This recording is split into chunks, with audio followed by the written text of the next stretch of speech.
right, Coach, thanks for joining us, and go ahead whenever you're ready, sir. Thank you, Mark. I want to congratulate Coach Norvell and Florida State on a great game. They played hard from the beginning. With their play and our response, we dug ourselves in a huge hole at halftime. I thought we would come back and settle down and win the game the second half, and we had our opportunities, and we turned the momentum. We played much better defense the second half. We moved the ball much better the second half. I thought we had the ball 45 plays and 20 minutes, basically the first half. I thought they'd wear it down in the fourth quarter, which happened. But when Trey Morrison forced the interception, and then we didn't get points. We didn't score a touchdown, but we also missed the field goal when we had a lot of momentum going at that point. That killed a lot of clock. It let them take it down to the other end, and then I thought we did a good job getting us back in position to win, but obviously we dropped 2 passes there at the end of the game that kept us from winning the game. First half was awful. We throw an interception for a touchdown. We have 2 blocked punts. I think the first block punt was from the outside, and we had a slow operation because he's a free player that's not supposed to be able to get there. And that set all momentum against us and gave them confidence. And that's one thing they were lacking. They had good players. We knew they'd played much better against Notre Dame, but we didn't need to get them off to a good start, and we did that. And then even with the interception for a touchdown, we come back and we play good defense. Right before the half, we score. And they score with 1:09 left, I think, in 5 plays, which was just a killer.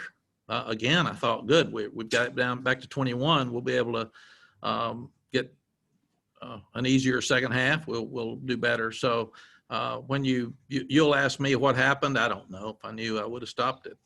But obviously, we weren't ready to handle the surge that they had in the first half, and then the kids settled down. I've never been prouder of a group to come back and play like they did in the second half. And Coach Royal at Texas always told me, when your team plays like that, they didn't lose the game, they ran out of time, because they obviously dominated the second half. They were just in some trouble after the first half. Questions? Okay. Thanks, Coach. We will begin with CL Brown. CL, go ahead. Coach, hope you can hear me better. I was wondering, how do you take this loss and spin it forward, just in terms of using that second half as kind of the positive points and the jumping points? CL, I tell them that's what we should have been like the whole game, and that we're not good enough at this stage in our program to take a half off. And Florida State dominated the first half like we dominated the second half, and it ended up being an even game because of that, and came down to 1 or 2 plays at the end. But we can't do that for whatever reason. I was a little worried that this is the first night game we've played. You sit in that hotel all day and watch games, and we got them up. We took them out to meet, and we came back. But I was concerned about that before the game, and sadly I was right. And can you take us through in the second quarter the decision to go for it on that 4th and 2 as opposed to trying to just kick a field goal then? Yeah, I'm always going to go for it if I can. I think we're going to make it. And if you can't make a 4th and 2, you're probably not going to win a game. That's all the analytics now say go for it at 4th and 4, much less 2. So they were moving up and down the field, CL, and I didn't think at that time we could kick field goals and hang in a game. We need to score touchdowns. Thanks, Coach. Thank you. Okay, Andrew Jones, go ahead. Hey, Coach, what was the demeanor of your team during that stretch in the second quarter? They just kind of erupted on you. I thought it was okay, but we didn't have people step up and make plays. And good teams do that. We did that in the second half.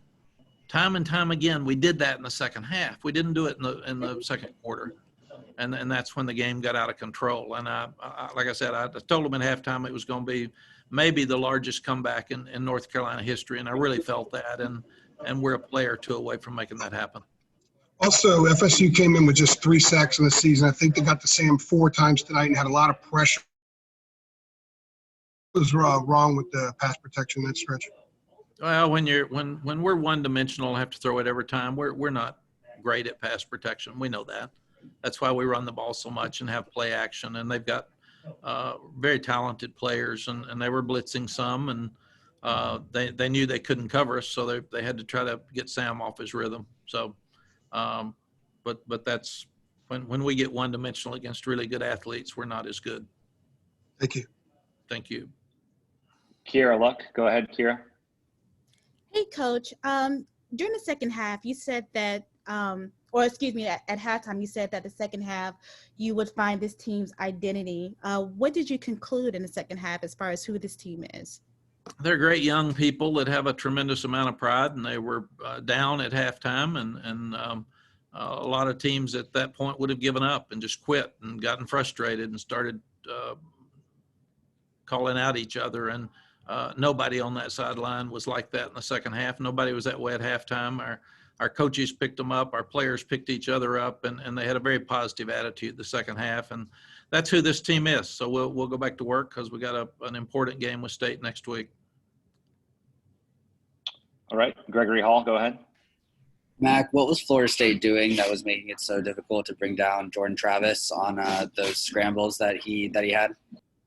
I think, Greg, everybody has had trouble with him. He's a really good runner. He's a big kid. He can run. We knew that. Lonnie had him at Louisville, and Lonnie told us he was a really good runner. And we just played better defense in the second half. And what do you guys need to do on special teams moving forward? Obviously, that blocked punt early in the game was a big deal. What do you see with special teams moving forward? Fix the one or two mistakes we're making a week. It'd been one. Today it was two. One player didn't do a good job. We have to either teach him better or change him. And the shield, and we got our punt off too slow, and that's the first time that's happened. So we'll have to go back, and I'll have to look at it very closely to see if it was the snap that was too slow or if Ben took too long. All right, Luke Buxton, go ahead, Luke. Coach, your team came in 5th in the country, high expectations, night game in prime time. And then after a loss like this, what is your message to the team after the game, and what is your message to the team this week to get them prepared for next week against State?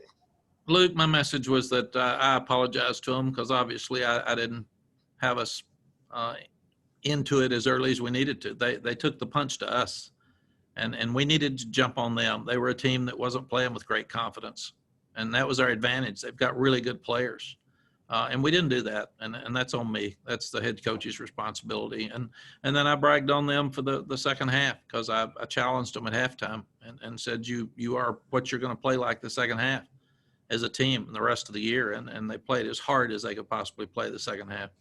Didn't play great all the time, but they played hard. So I'm really proud of the way they hung in there and came back. That's the second half is the team we want to be. In fact, that's the best we've probably played as a team all year in the second half, and as poorly as we've played together in the first half. Thanks, Coach. Thank you. All right, last one for Coach. Greg Barnes, go ahead, Greg. Hey, Mac, Jay's defense turned it around there at halftime, as you've mentioned, held Florida State scoreless in the second half. What kind of adjustments did he make? What needed to take place for that to occur? Greg, we're not rushing the passer very well. We're not forcing turnovers very well. That's been something it's been obvious throughout the year and could jump up and bite us, and it did tonight. But Jay settled the secondary down much better the second half and told them to quit watching using poor eye discipline and watching the quarterback scramble and stay with their guy. And that's all we did, and it was much better the second half. Thank you. Thank you. Coach, thanks for your time.